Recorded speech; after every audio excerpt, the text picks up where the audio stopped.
All right, good evening, and thank you for attending. We'll give folks just a few minutes to filter in. This is the RCPA Climate Protection Initiative public meeting. Muy buenas noches. Vamos a dar unos minutos para que todos se integren a la reunión. Esta es la reunión de la Autoridad de Transporte del Condado de Sonoma. And we'll do one more Spanish announcement on how to access that as soon as we get a few more folks. Ross, could you bring in Chair Rogers? I got it. Oh, thank you. Thank you, BC. All right, Julie, would you like to make the Spanish announcement? We'll start the interpretation. Sure. Muy buenas noches. Bienvenidos a la reunión acerca de la iniciativa de protección climática. Esta reunión será interpretada al español simultáneamente. Si le gustaría escuchar en español, por favor haga clic cuando aparezca el icono del globo al pie de la página y elija su idioma español. Back to you, Ross. Thank you very much.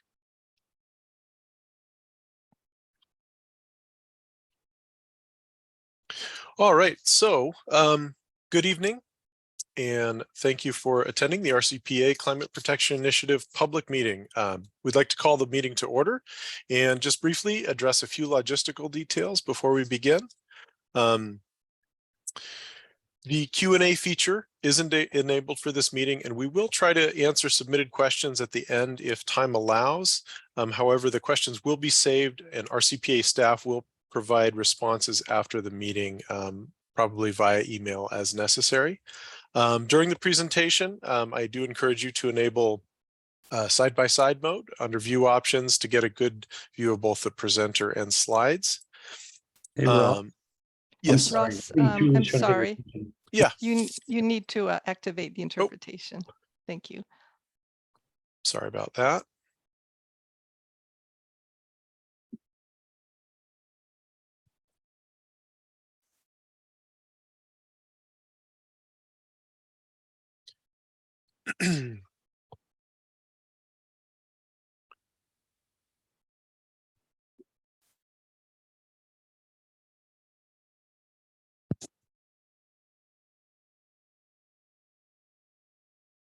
My apologies, I'm not seeing that.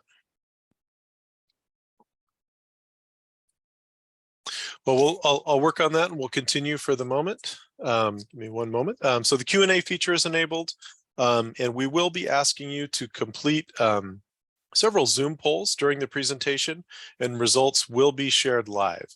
A version of the survey with some additional questions and opportunities for longer answers is available on the RCPA website and will be linked on the homepage and is there currently. Thank you again for attending, and without further ado, I'd like to introduce RCPA Executive Director Suzanne Smith.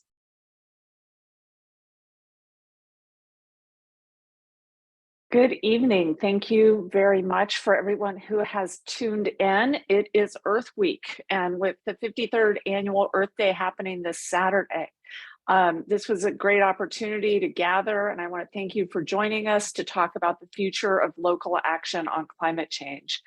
The theme for Earth Day this year is Take Action, Be Part of the Green Revolution. And this evening, the RCPA will share the work that's been happening to identify high priority and high impact local actions that we can take to support a resilient, low carbon, and safe community for everyone. And we'll ask you about what your priorities are as well. In addition to prioritizing local actions this evening, it's also tied to local funding and securing those local funds. One of the most important ways to support local action is to make sure we have a stable, reliable, and flexible local funding to support the work that needs to be done. And there's a lot to do and a short time to do it in. But I'm grateful for your engagement this evening and look forward to the coming months as we continue to broaden the discussion and at the same time, home in on the key actions that we can accomplish locally to make the most difference. To kick things off, I want to acknowledge our chair, Chris Rogers, is here, as well as our vice chair, Linda Hopkins. And And I'm honored to introduce our special guest, Congressman Jared Huffman, who is joining us from Washington, D.C., where he's doing the good work of representing the 2nd Congressional District. That's a district that spans the entire north coast of the state of California, from the Golden Gate Bridge to the Oregon border. He was first elected to Congress in November of 2012 and currently serves on the Committee on Natural Resources and the Committee on Transportation and Infrastructure. During his time in Congress, Mr. Huffman has built a reputation as a progressive leader and an environmental expert who focuses on making a difference. Jared is also committed to ensuring our communities are resilient to the effects of climate change, including wildfires and drought. And he's also working to reduce our unhealthy dependence on fossil fuels. Before serving in Congress, Jared represented the North Bay for 6 years in the California Assembly, where in 2008, he authored the legislation that created the RCPA. So having him here this evening as we talk about the future of climate change efforts in Sonoma County and the role of RCPA, it's with great gratitude that he saw the value in a collaborative countywide approach to local government and community action on climate change in the early days, back in 2008. We couldn't be more pleased to have had his support then as we do now.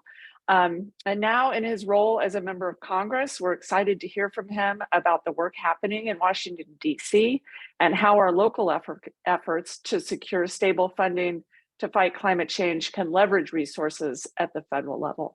So welcome, Congressman. Thank you for joining us. Well, thank you, Suzanne, and hello, everyone from Washington, D.C. It is a pleasure to join you this evening, 3 hours into your future. Let me just tell you how proud I am of this Climate Protection Authority. You know, back in my prior job as a state assembly member, I didn't realize that there wasn't the legal authority for a local climate entity like this Climate Protection Authority to exist. We had to create it. That wouldn't have happened, of course, unless Suzanne and other leaders in Sonoma County came to me with this audacious idea of doing something no one else had done. And I was so proud to carry that legislation and so pleased that we got it over the line and it became law. I'm also thrilled at the good work that all of you have been doing ever since. Certainly lots of local climate action, but also setting very important decarbonization goals that are going to see us through the future. This is an important time, and I think it's appropriate that you're taking stock and thinking about ways to secure a long-term stable funding stream for this important work. That seems like the right thing to do right now when I think about everything that we did at the national level in the last Congress, passing really landmark legislation that puts hundreds of billions of dollars on the table for climate action, much of it flowing down through local governments and communities to help us decarbonize. What a perfect time for our local government and community partners to figure out ways to bring some of that, bring our fair share of that federal money back to the North Coast. I want to see that happen. And whatever you decide in terms of securing a long-term stable funding stream for this important work, I do want you to know that you can count on my support. So this is Earth Week, and I think it's also a time that reminds us that when we come together with purpose, we can meet big challenges by doing big things. And I think some of you may be too young to remember what it was like before the first Earth Day. It was pretty bleak. We had entire Great Lakes that were declared dead, devoid of aquatic life. The national bird and other raptors were sort of written off as doomed to extinction because of pollution, DDT, and other things. We had a river in Ohio that caught fire and we couldn't put it out for days. We had the Santa Barbara oil spill and so many almost dystopic environmental disasters. It was bad. And yet from that really dark moment, the first Earth Day came together, an incredible grassroots effort that resulted in more than just a symbolic day where we pause and appreciate the planet. It led to action. It led to really most of our nation's bedrock environmental laws being passed in the early 1970s, back when environmentalism used to be bipartisan. We hope we can get back to that, believe me. But it was really something we needed in the early 1970s, and it's made a huge difference. It's brought back clean water and clean air and other values. It's brought species back from the brink of extinction.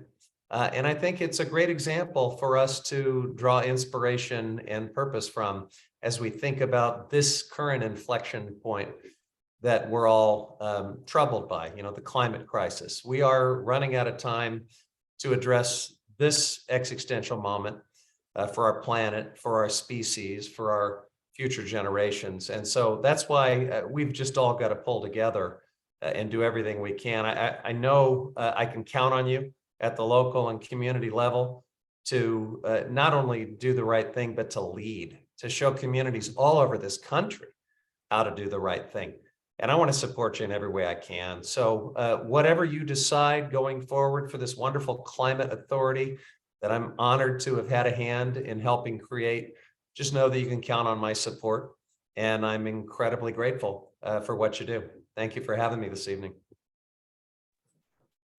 Thank you very much, Congressman Huffman. We really appreciate you joining us this evening and your leadership on climate and some of the other issues, as well as your support. So thank you again for joining us this evening. Good evening, everyone. My name is Tanya Narath, and I'm the Director of Climate Programs for the RCPA. And I'm going to start off our presentation portion of the meeting. And I see a note that my voice is not sounding very good. Is it better now? Nope. Let's see. How is that? Is that any better? Okay, see heads nodding. All right. So I'm going to start us off with a brief overview of the Climate Protection Initiative, and then I will turn it over to our wonderful committee chairs who will walk you through some of the projects that they have identified with their program committees. So Ross, if you could go to the slide that has the mobilization strategies, please. All right. So the Sonoma Climate Mobilization Strategy was adopted by the RCPA board in March of 2021. This strategy provides a framework for climate action and sets a new goal of achieving carbon neutrality in Sonoma County by 2030. And what this means is that we need to reduce our carbon pollution or greenhouse gas emissions significantly. We estimate at least by 80%, and that any remaining emissions by 2030 are offset by an increase in carbon sequestration, which means pulling carbon from the atmosphere and storing it in our forests, natural and working lands, and our urban green spaces.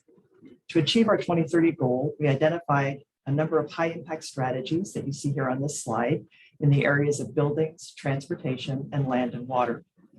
Underlying all of our strategies is our deep commitment to environmental justice and community engagement in developing and implementing climate solutions. Next slide, please. So recognizing that we will need significantly more funding, local funding, to implement these climate solutions, our CPA launched the Climate Protection Initiative in late 2022. We formed the Climate Protection Initiative Steering Committee that you see here on the slide to help engage as many members of our community as possible in identifying local priorities for climate solutions. The 3 sector-based communities that you see here on the slide, transportation, buildings, and land and water, started their meetings in February and have been meeting monthly since then. If you want to get more involved in a particular area, these meetings are a great way to get connected. We'll share more about how to get involved at the end of tonight's presentation. We're also working with local community-based organizations to help us deepen our integration of environmental justice into the work of the committees. Tonight, you will hear updates from the leads of the 3 committees: transportation, buildings, and land and water. Next slide, please.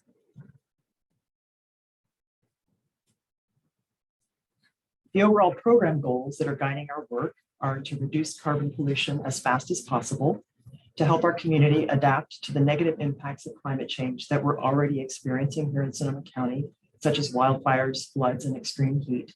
And finally, we know that we need to take action in ways that benefit all residents in an equitable and efficient way. Next slide, please. So using the Sonoma Climate Mobilization Strategy as our framework, we're identifying potential projects in the areas of buildings, transportation, and land and water. And our program committees have also identified project ideas in the cross-sector areas of equity, workforce training, and public education. Next slide, please.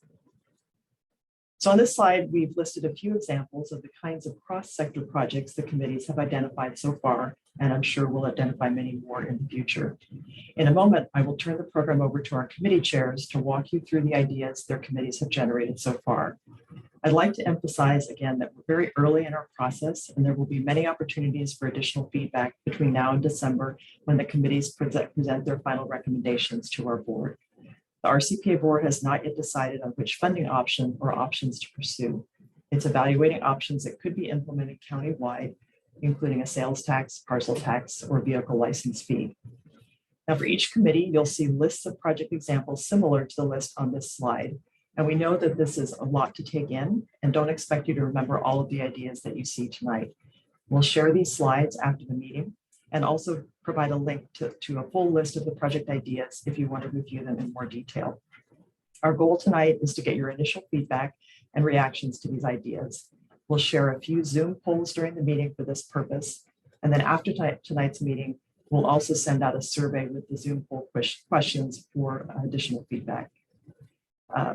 Lastly, I'd like to now turn the meeting over to our committee chairs, and I'd like to start by introducing the chairs of our Buildings Committee, Ann Edminster and Panama Bartholomew. I'll turn it over to you. Thanks so much, Tanya, Suzanne, and Congressman Huffman. It's an honor to join you all this evening. So I'm gonna be the main point person for conveying our committee's work so far, but also want to just make sure you have a chance to meet my co-chair, Panama Bartholomew. Say howdy to the folks, Panama. Howdy, folks. Very good. All right, so just a quick overview before we launch into sort of where we are with the project and topic ideas, a little bit of background on the committee's work. We started in February, as Tanya mentioned, just with a brainstorm of some of the buildings related projects that would really benefit from additional funding. And those fell under the two broad captions of both mitigation and adaptation. And we also sort of looked at them across a number of different ways of slicing and dicing that residential buildings, commercial buildings, public buildings, as well as infrastructure. We moved on from that in the March committee meeting to, first of all, review the equity toolkit that the county has adopted from the Local and Regional Government Alliance on Race and Equity, and had a conversation about the implications of the building's work for low-income households and renters, and began to talk about the criteria for project evaluation. And it's April, it's this month, our committee meeting this month, we discussed the stakeholders who have been engaged in our conversations so far in the buildings arena, as well as additional stakeholders that we would like to hear from, and that we'll be doing some outreach to make sure that we get a more diverse set of voices involved in this. And then we also reviewed the project ideas that we have brainstormed so far. PC and I in particular spent quite a bit of time looking at those and putting them into various buckets, which you will shortly see.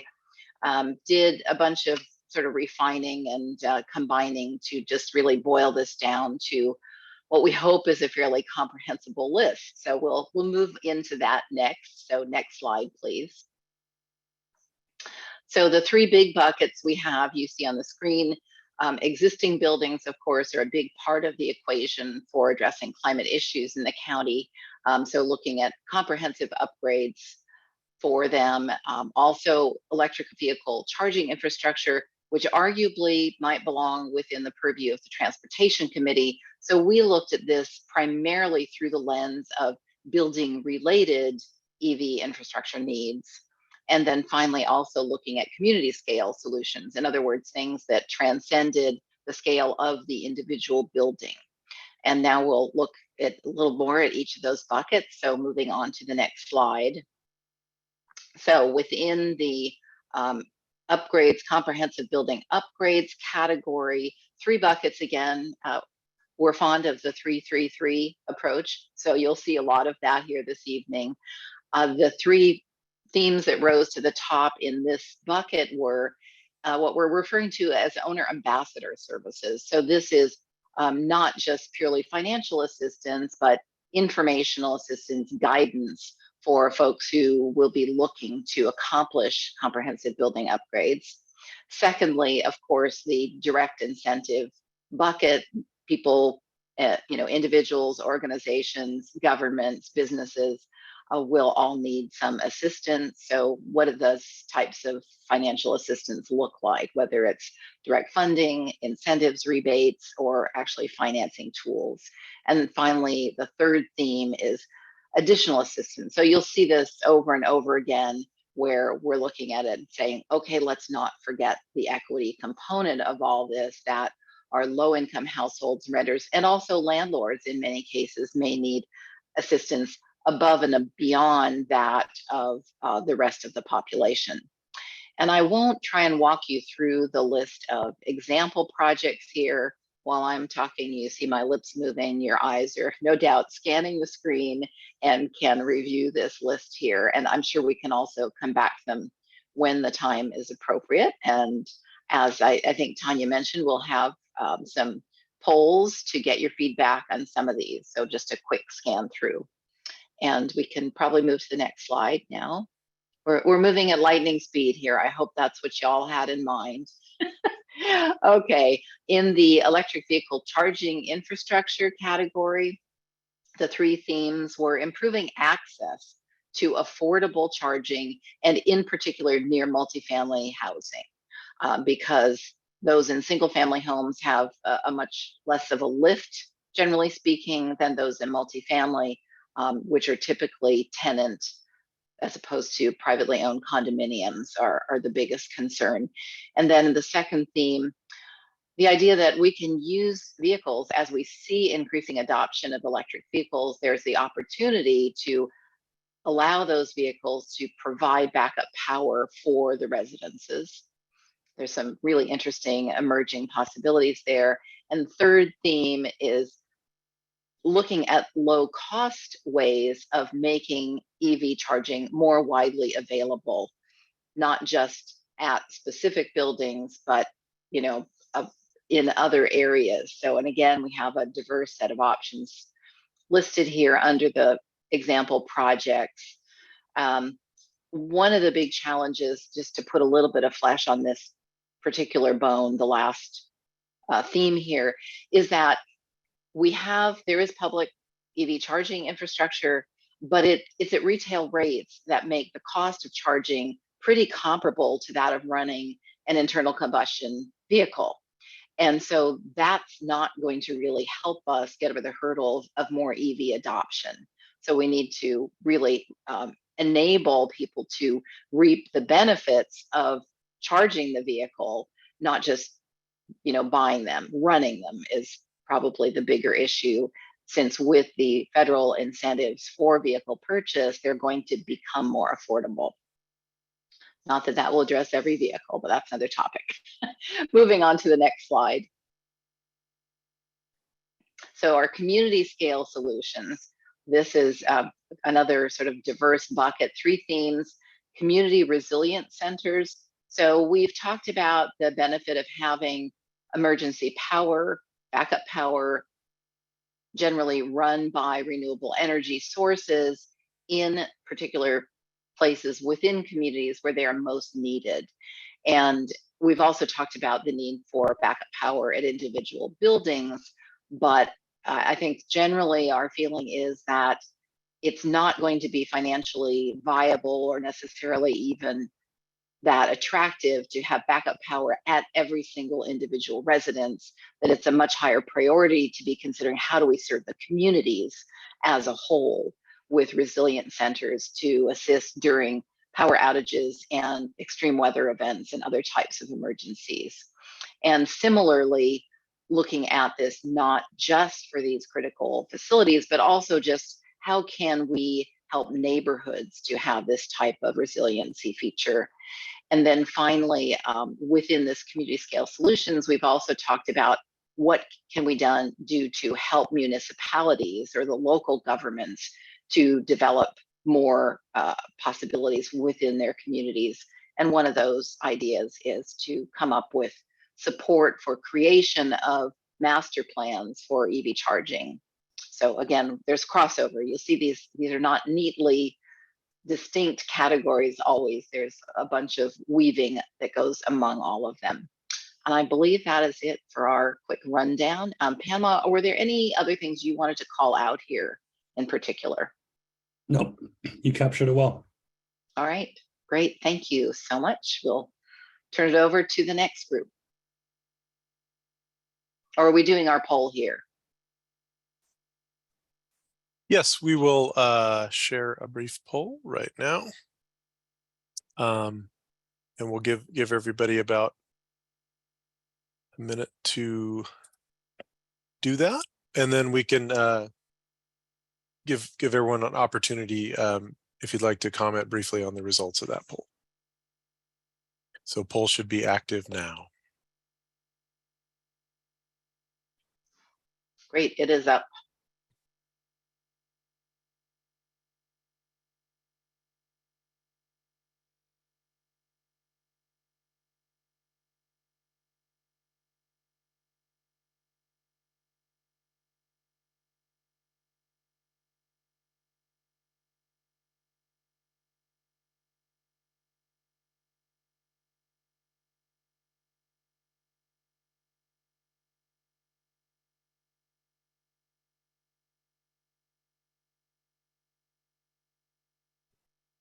For future meetings, we can perhaps suggest poll music to be played in the background as we wait for the results.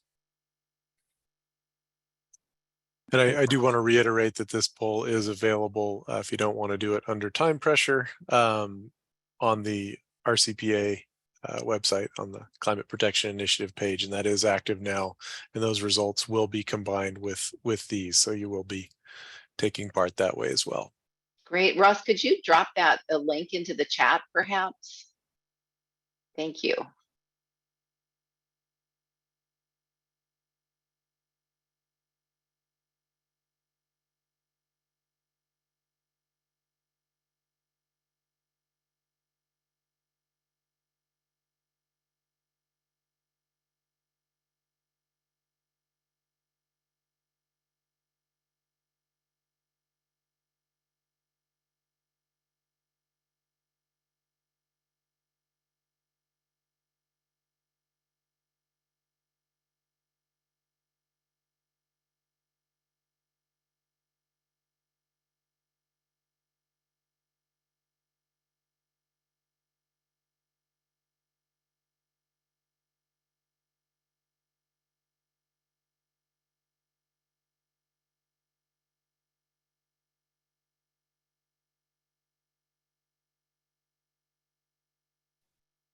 Okay, and that link is in the chat, although I believe it showed up as a response to a question in the Q&A, just so it's visible to everyone. But again, that is on the RCPA site. And I still see some answers coming in, so I'm going to give it just one more moment.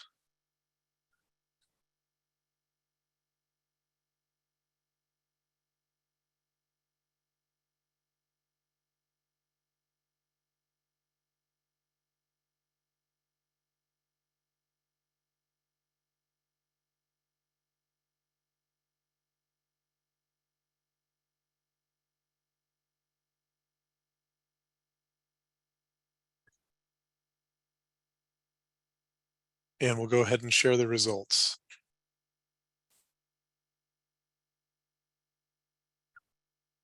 Is that visible to everyone?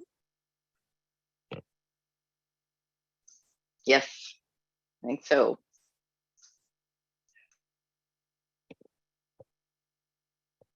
And there is a Spanish version of the poll as well. I know there's Spanish text on the end of this, but on the website.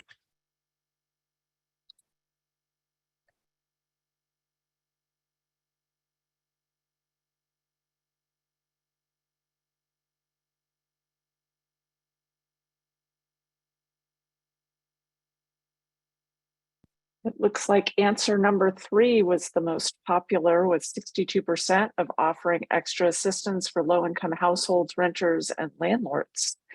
Kind of equal distribution after that, but good to see there's a high priority project that emerged in that. Thank you.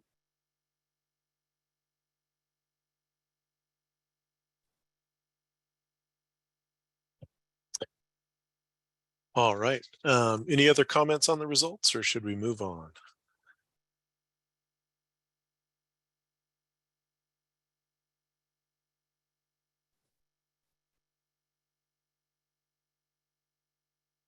Let's move on.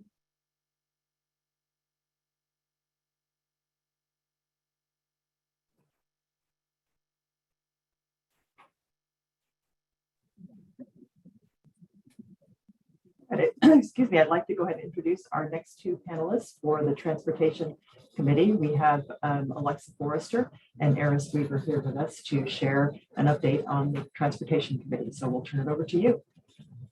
All right, thanks, Tanya. You go ahead to the next slide, Ross. Eris Weaver, I'm the Executive Director of the Sonoma County Bicycle Coalition, and my co-lead for this committee is Alexa Forrester. She's on the faculty at Santa Rosa Junior College and one of the movers and shakers behind Bikeable Santa Rosa. I'll do most of the talking, and she will pipe in when I invariably leave something out. So as you may or may not know, 60% of our greenhouse gas emissions locally are from the transportation sector. So among the 3 sort of main buckets that we've been talking about as ways to address transportation issues are to make walking and bicycling safer and more convenient. Whenever I talk to people about why they don't bike, being afraid that they're going to get killed on the street is the main barrier they express. That we need transit to be more reliable and more frequent. And the other bucket was to look at other kinds of programs that can help support people making other choices in their transportation.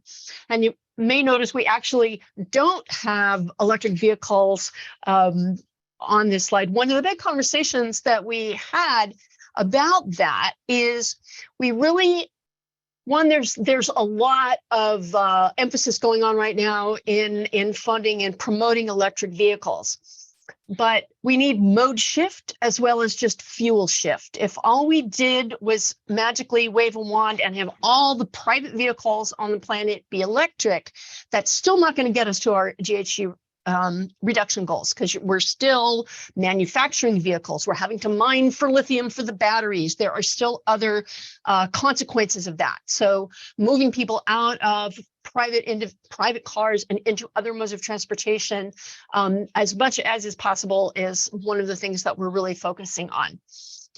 Next slide, please. So in talking about bicycling and pedestrian safety and convenience, we need to expand, improve, and build more sidewalks, more protected bike paths. We need to connect all the destinations where people are and where they want to go in a network. Too frequently we have bike lanes or things that stop and start, and then how are you supposed to navigate the gap that's in there? More protected bike lanes and separated bike lanes so that people feel safe and are more likely to choose cycling. Maintenance, ongoing maintenance is another thing that we need to do. There are a lot of bike paths out there that are in really bad condition, which makes them hard to do. We need more bicycle parking. That's another barrier to folks bicycling more. You can't easily go do your shopping and other errands if there isn't a safe place to secure your bike. There's also other projects that can calm and slow traffic, vehicular traffic, in ways that make it safer to cycle. Speed tables, curb bump outs, and other things that will help both pedestrians and cyclists navigate in a safer way. Next slide, please. That's an example of a protected bike lane there with a barrier between the bike lane and the parked cars. So the parked cars are protecting the cyclists from the moving cars. Next slide, please. And again, a speeds table, another way that will slow down traffic. And again, also those bump outs there that you see that has narrowed the amount of space that the amount of territory that the pedestrians crossing the street have to walk, which also makes it safer for the pedestrians. Next slide. Next, there's public transit. What are the barriers for people to take bus or train or other kinds of transit more frequently?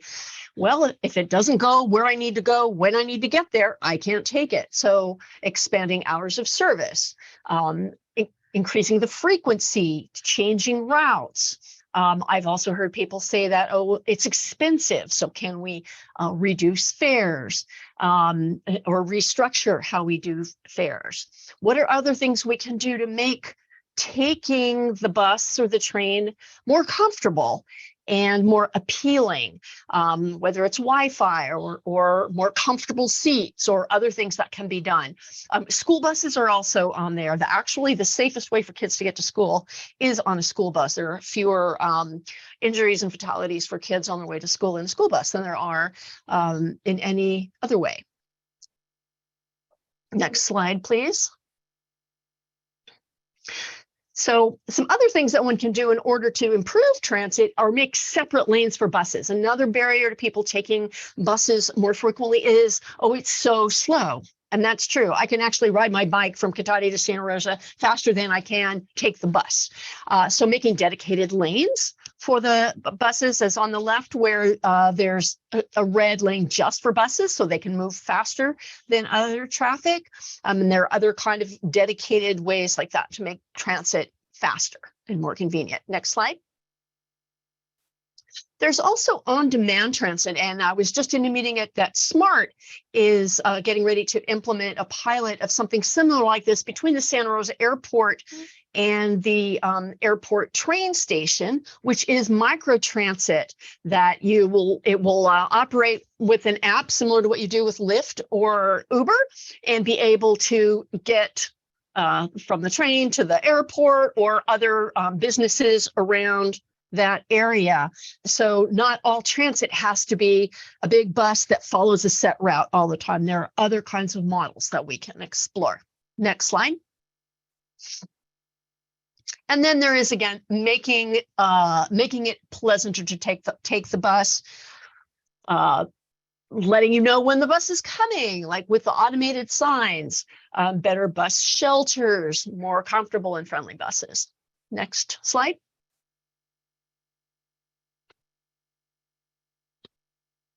Then there are other projects to just help encourage people to try and use these other methods. Expanding bike and scooter sharing. Right now, we do have a few cities in the county that have one or the other, which is great for tourists and visitors, right? Get off the train, get off the bus, get on a scooter or a bike. That helps people get around.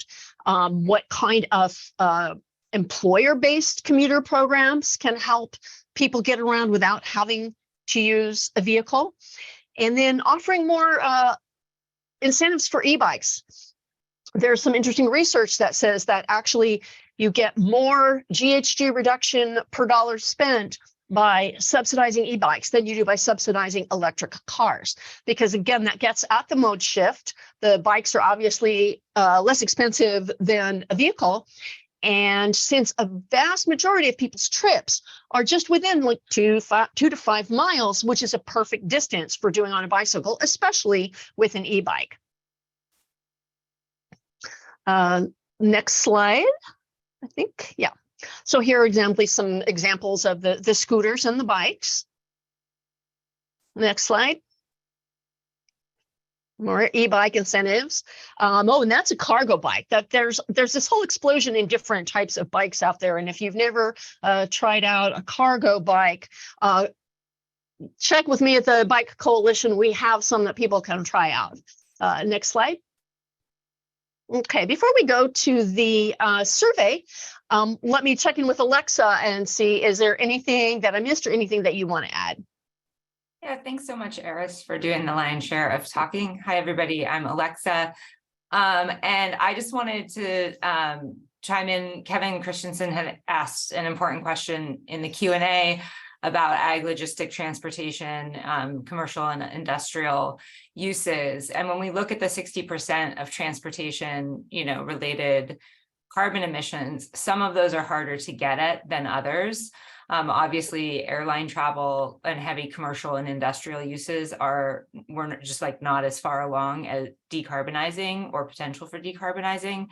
So what we're really focusing on is how can we give people who are ready to try other modes of transportation other than single-user gas-powered vehicles options for getting out. That's where we think we can make the most progress in the short term, in terms of the fact that there are right now, at least in our work that we've done with people in the community, when you ask people why they choose to drive it, their answer is they don't have any realistic other option. And it's either because the transit isn't frequent enough to meet their needs or doesn't go where they need it to go, or they don't feel safe on their bike and they don't know how to do that. So we're really interested in creating more options for residents, essentially using this as an opportunity to really give people as many options as possible for using low carbon transportation. There are some developments in commercial, industrial, and ag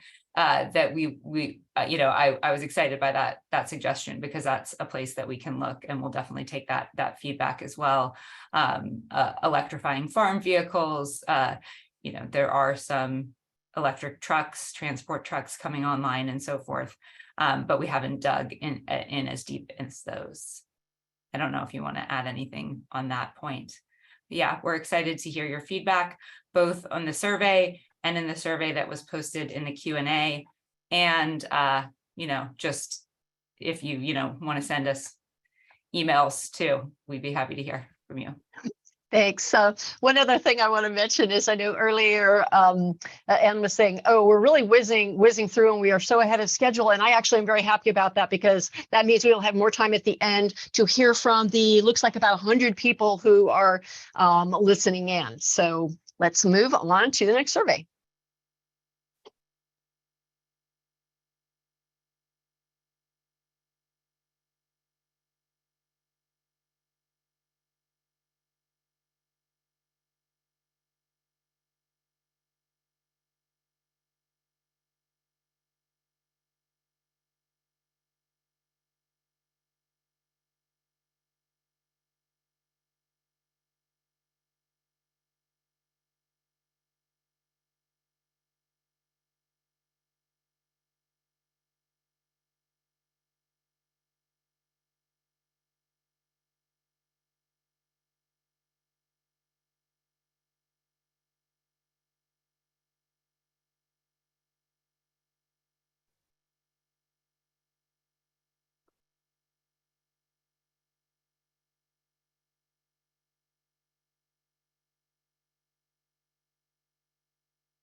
Okay, and we'll give folks just a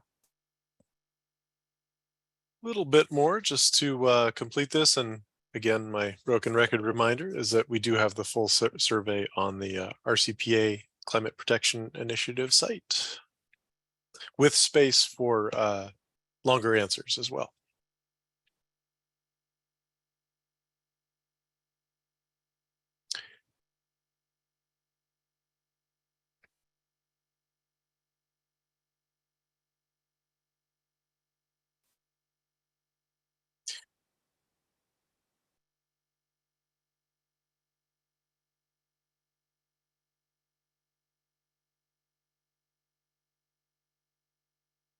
All right, I'm going to go ahead and share the results so far.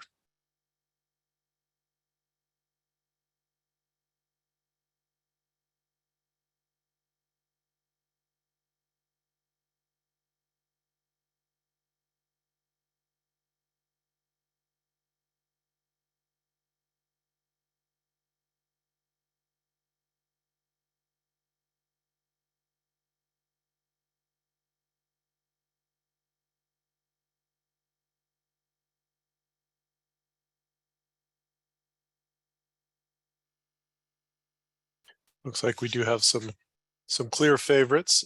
Feel free to weigh in, panelists, on if you have opinions.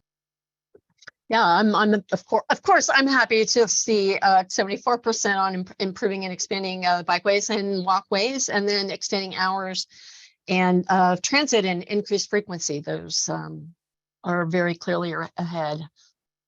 I also just wanted to say we're reading the questions and answers that are coming in because we're on a tight time frame. We're not going to respond to all of them, but those are definitely being processed, and we're taking those all on board.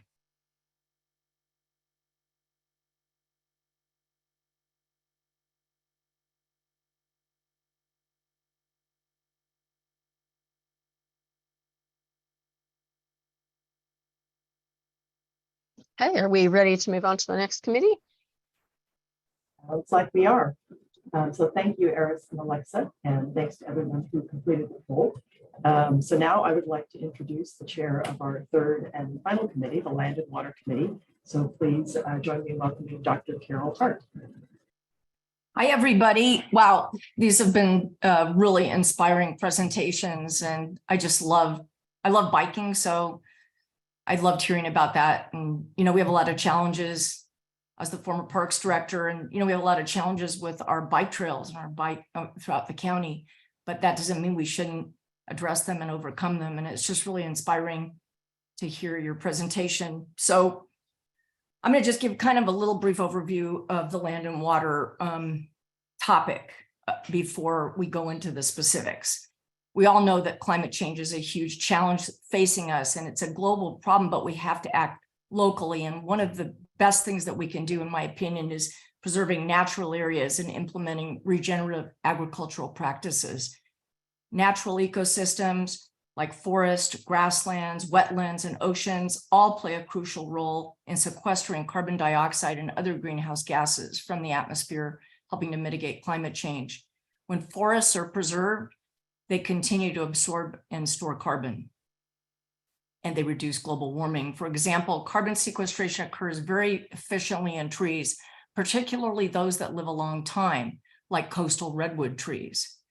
Redwoods have been touted and are a particularly effective method of sequestering carbon because they grow very tall and very quickly. According to a recent report by Save the Redwoods League, old growth redwoods can each store between 2,000 to 3,000 tons of carbon per acre, which is significantly higher than any other forest type in the world. Moreover, these forests continue to absorb carbon as they age, with an estimated 20% of the total carbon stored in old growth redwoods sequestered after they are 50 years old, so as they continue to grow into old age.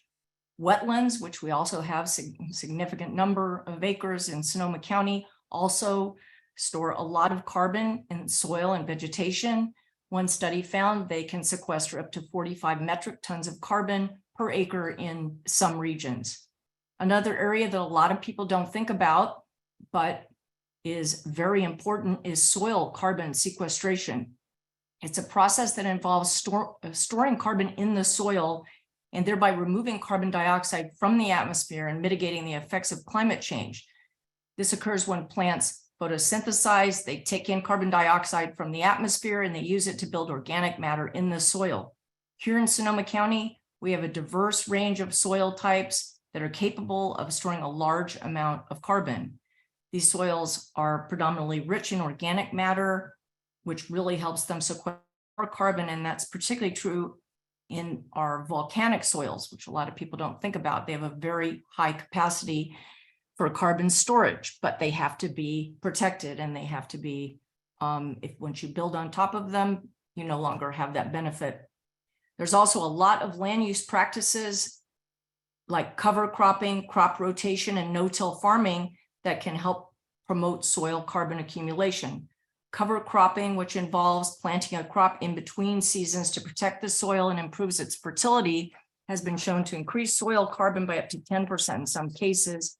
Crop rotation, which involves alternating the types of crops grown in a given area, can promote soil growth, soil health, and improve carbon storage. No-till farming, which involves leaving the soil undisturbed after harvest, been shown to promote carbon accumulation as well.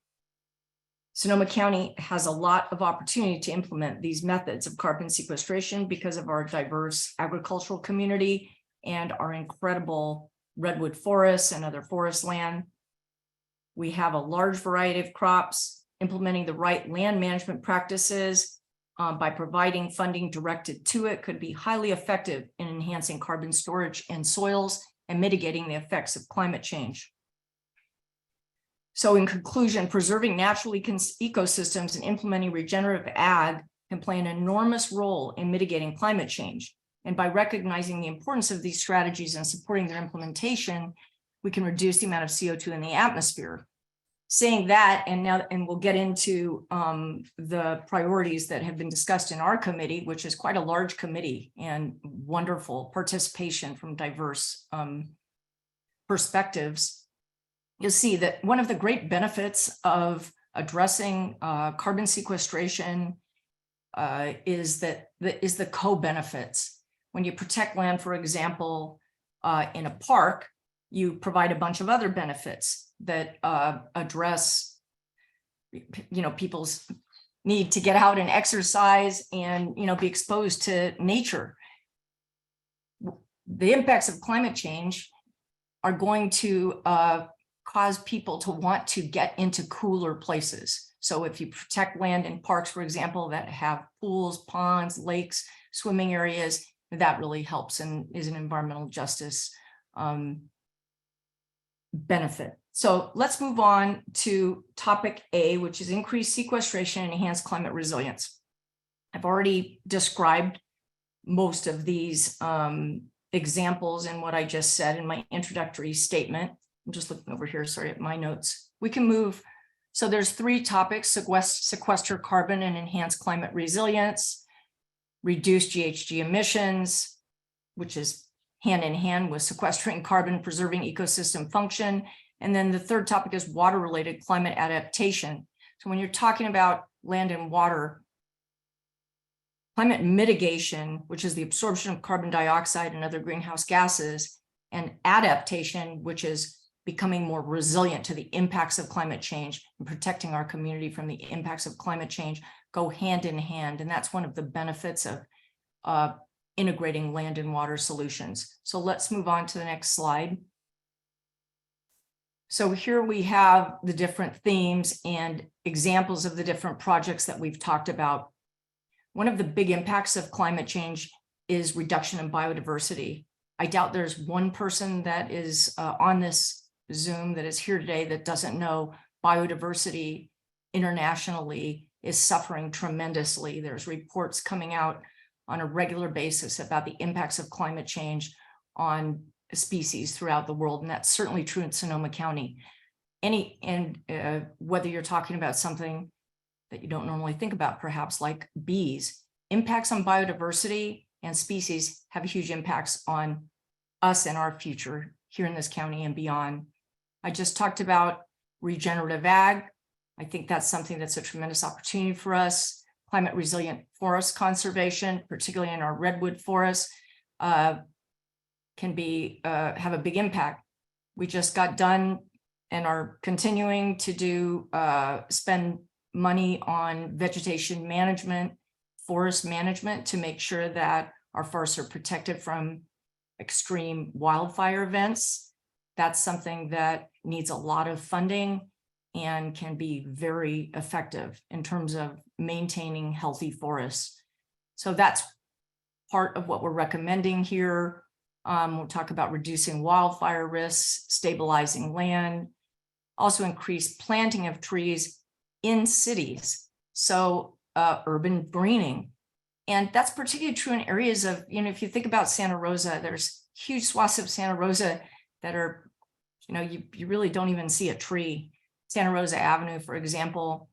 I mean, these are areas that could really benefit, not only just in terms of carbon sequestration, but in the cooling effect that planting trees, urban forests can have. And that's true also of green roofs and other type of approaches in developed areas. Also, you know, the creation of parks and cool spaces within cities and around them. We also talked in our committee about reducing food waste, which can have a big benefit. All right, do we have another? There we go. All right, so here we're talking about reducing greenhouse gases and preserving ecosystem function, because that, of course, is heavily impacted by climate change. So again, we're talking about advancement of climate resilient and regenerative ag practices on all of the varied croplands in this county that I discussed in my introductory statement, resilient rangeland management, you know, grazing exclusions, particularly moving cattle in a way that allows recovery of rangelands so that they can sequester more carbon, erosion control. The investment in resilient buffer zones within and around developed areas really can make a big difference. For one thing, allowing people to escape from heat islands that are created within urban areas, and also providing benefits for species and increasing biodiversity, all of the things that are stated in this under this heading. All right, why don't we move to the third, which is water. So this is really from our water, Sonoma County Water, talking about the importance of this is really relates to adaptation. So making sure that our water supply infrastructure is protected, making sure that water management, I mean, these are all pretty straightforward, making sure that our water supply and treatment is resilient, that we address flood management, and that we protect our watersheds, particularly headwaters, very important. So we do have a tax-based ag and open space district whose mission is to acquire land primarily through the use of conservation easements. That is an essential partner to this effort and would go hand in hand. This effort would primarily be based on land management, healthy forests, water-related climate adaptation that you're seeing here. And then, you know, you have the benefit of the acquisition entity. So I see this as a perfect partnership, and I think that our committee agrees. So in essence, those are, you know, some of the key benefits from the Land and Water Group. And I guess we also do have public education, workforce training, and social equity. And the next slide. Oh, I'm sorry. Okay, so that's a separate section. Okay, so these are our survey questions, and I think we're ready to go ahead with that.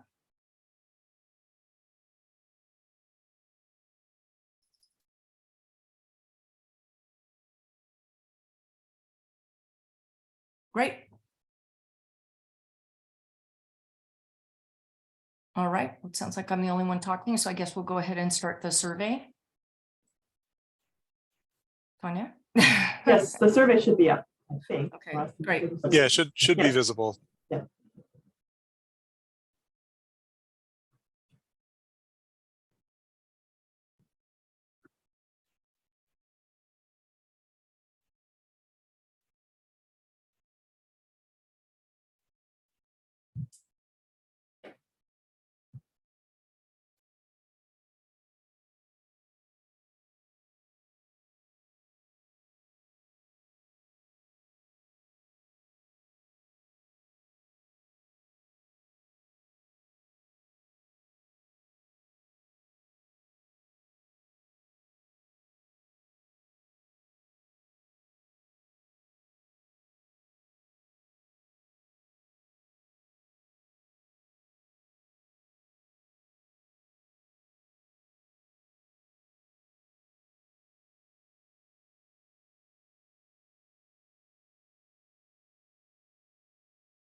Hopefully, when people go to the RCPA website and fill out the longer survey with the opportunity for longer questions, they can also suggest the hold music for the polls as well for next meeting.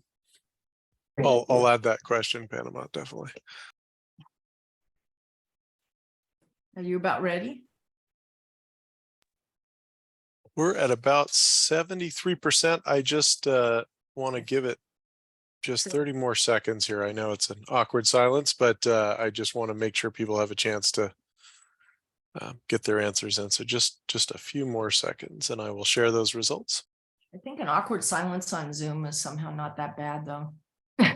Awkward silence in your house. Doesn't.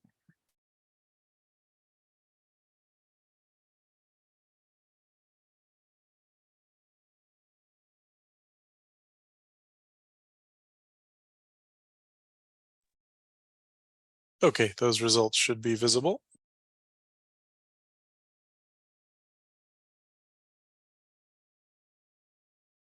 Ross, do you see that the interpreter has her hand up? I do, thank you.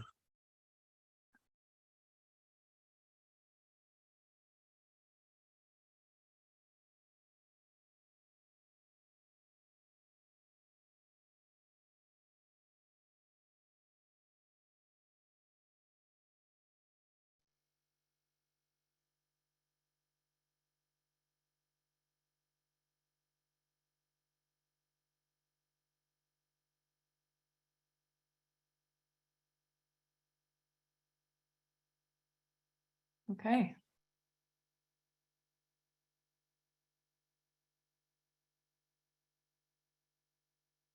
This is really interesting, I have to say. I'm a little surprised and I'm really happy to see that regenerative ag is getting a lot of support from folks. And climate resilient forest conservation restoration. Those really are the two big impact things that we could do in the land and water area.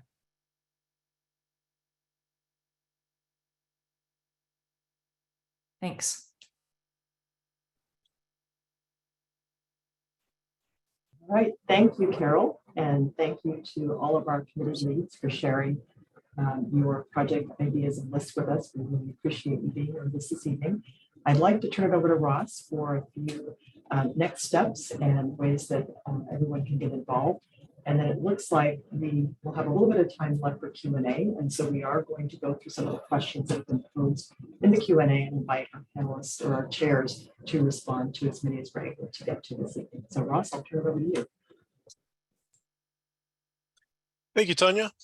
So in terms of next steps, the next steps of this process will be presenting the draft projects list and public feedback at the May 8th RCPA SCTA board meeting. The RCPA board members will provide a recommendation on a contract to conduct public polling in June. Based on this feedback, we'll work with the program committees to refine the recommendations. The final recommendations will go to the RCPA board in December. And there are several ways that you can get involved in the process yourself. Thank you again for attending this meeting. If you want to get a little more into the process of coming up with these recommendations, the Climate Protection Initiative program committees meet monthly, and we encourage you to attend the committee that interests you most, be it buildings, transportation, or land and water. Information on these meetings is available on the RCPA website under What We Do, Climate Protection Initiative.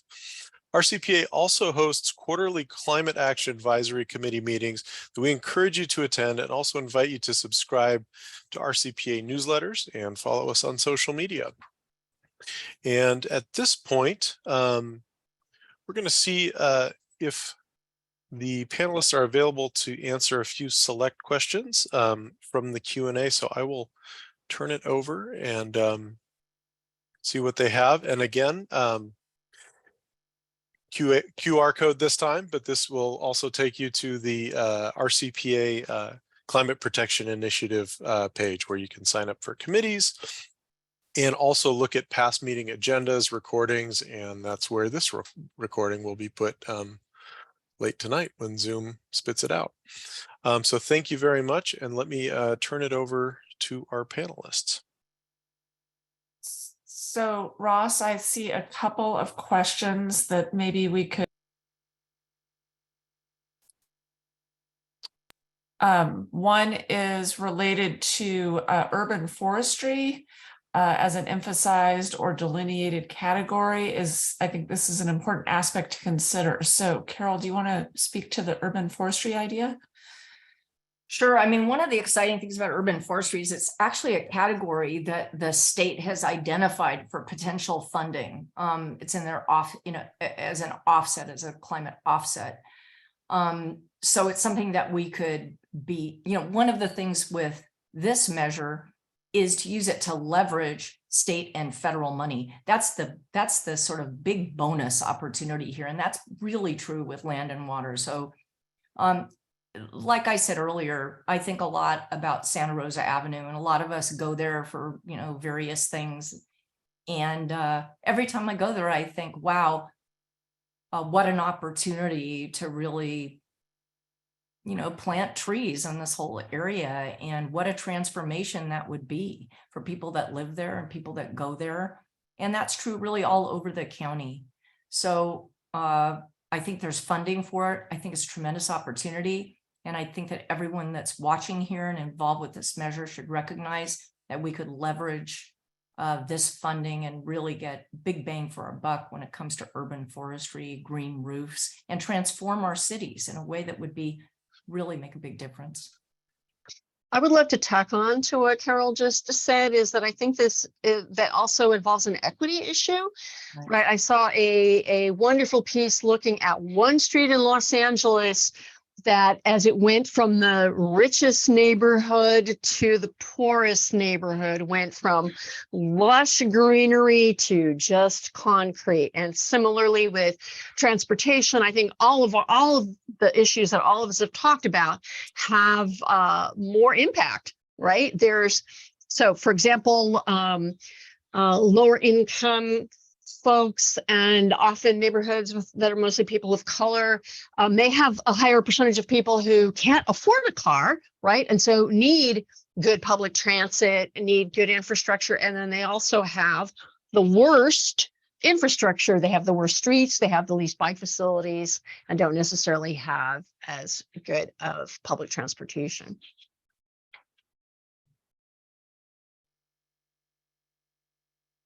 All right. There was also a question related to, I'm going to say shared mobility or so whether it's shared scooters or bike share or even car share.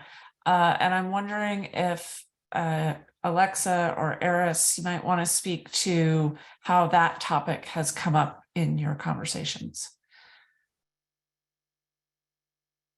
In respect, so we've considered various car sharing options, particularly there's some models out of like LA of small like banks of small electric vehicles that would be available for use on an hourly or daily basis for community that need them, like in car share programs. And that's something that's still very much on the table. It often would need to be coordinated with buildings to make sure that there were places for those cars and charging available for those cars. And then there's also equity questions to be answered about that, who has access to them, and is priority given to certain neighborhood residents and so forth. So those are discussions that are ongoing. And if people, you know, really like that idea, letting us know would be very helpful. Yeah. And I also want to address, I think Chris Thomas maybe and some other people have been asked about like tracking and sort of data. Our ultimate goal is to make sure that we have a really clear understanding of how much of each of these programs might cost to implement and how much greenhouse gas reduction and sort of equity impacts, you know, for each of them. We're still in the process of doing that, but for sure we are looking at available research on that.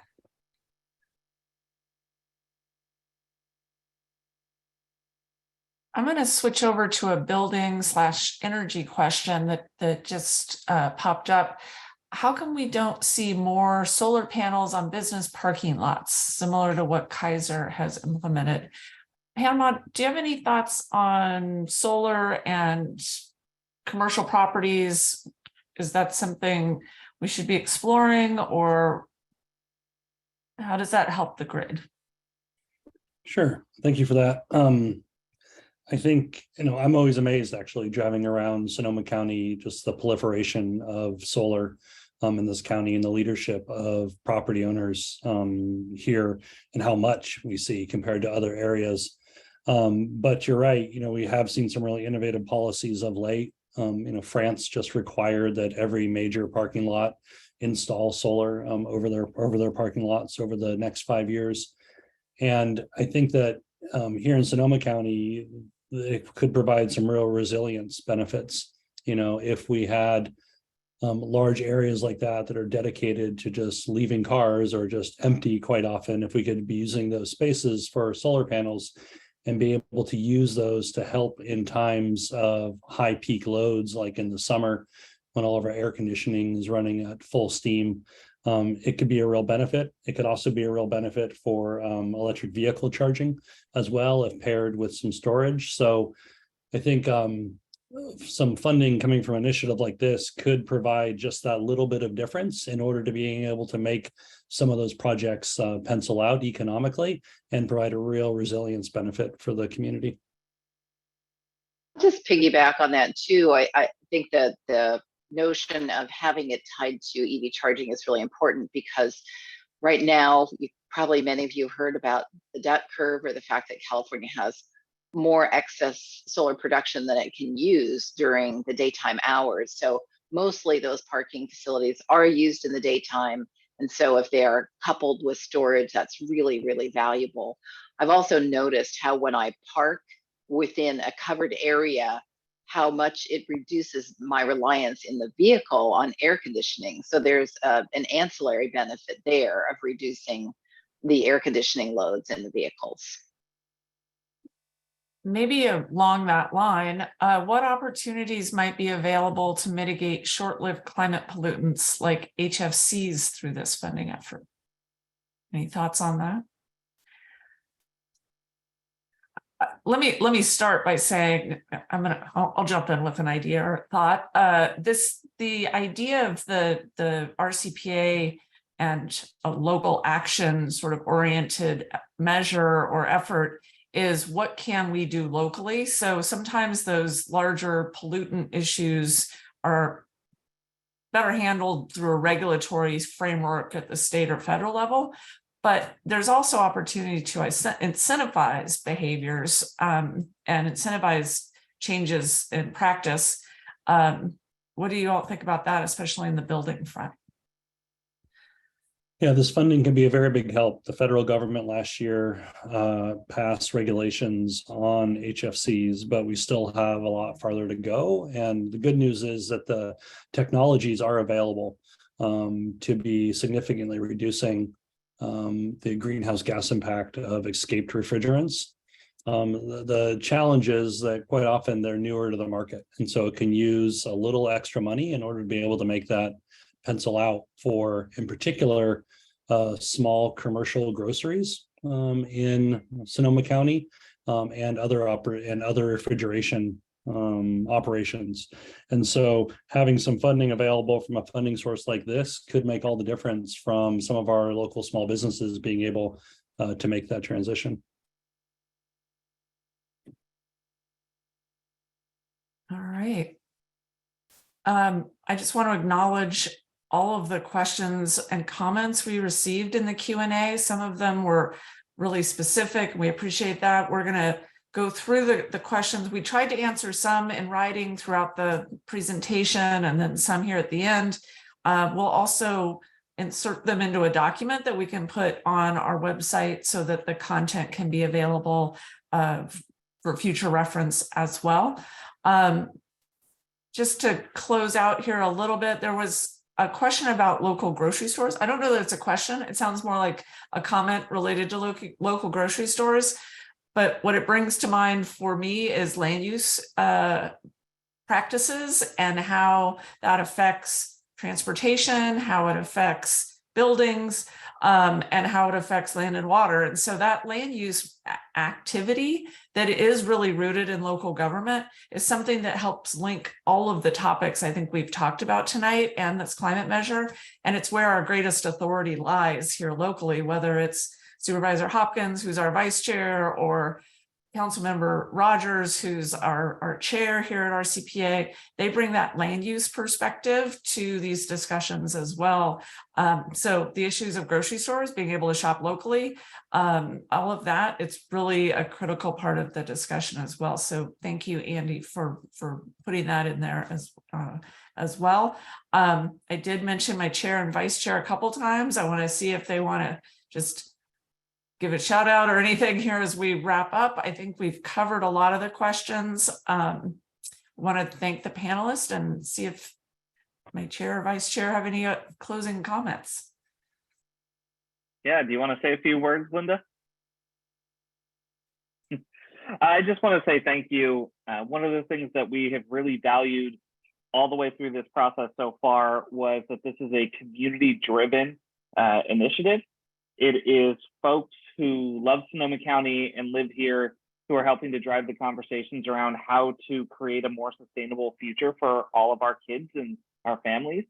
And ultimately, it's going to be up to this community whether or not they see value in what we're proposing, whether the things that we are showing them they need to do to reach carbon neutrality is worth it to them. And that's going to take all of us working together to talk about the benefits. It's going to take all of us talking about the vision. And then if this does become a ballot measure, it's going to take all of us going door to door to make sure that we sell it to the public and make sure that they understand the benefits. For now, I just want to say a huge thank you to everybody who's participating. It is a lot of work. Thank you to our chairs. I know you all care deeply about it. And thank you to our CPA staff who have been shouldering the load for us as well. I'll kick it back over to you, Linda. Thank you so much. And, I just want to say I appreciate some of the comments that we're talking about policy in addition to the funding initiative. And I want to be clear that this is not a problem that can be solved only by throwing money at it. And so I do think that we also need to take bold leadership and bold actions. And I believe that the folks who serve on the RCPA board are willing to take policy suggestions back to their respective councils and, of course, the Board of Supervisors to consider taking further action. I think I'm guessing that we are the only county in the United States that has as many cities who have banned gas stations as we have. And, the county took that step as well. So we are committed to taking those steps in order to mitigate greenhouse gas emissions, leveraging not only hopefully a funding initiative, but also policy. And just want to say thank you so much, Chair Rogers, for your leadership, Suzanne, for your fantastic leadership, and Tanya and Ross, the fantastic team. And then I was so impressed by the level of detail that our committees got into. Sometimes I feel like, government, we sort of soar too high and it's too vague and too squishy. This is not that. We really are actually putting forward substantive proposals and appreciate the fantastic feedback from the community this evening. Look forward to digging into all of those questions. Thank you all so much. Well, Tanya and Ross, I think we will close it out then, and thank everyone for being here. There is more to come for sure over the next year as we work through the rest of this process. And just express my gratitude to the team and everyone for being here this evening. Thanks. Happy Earth Day, everybody. Thanks to everybody who came. Yes, very much so.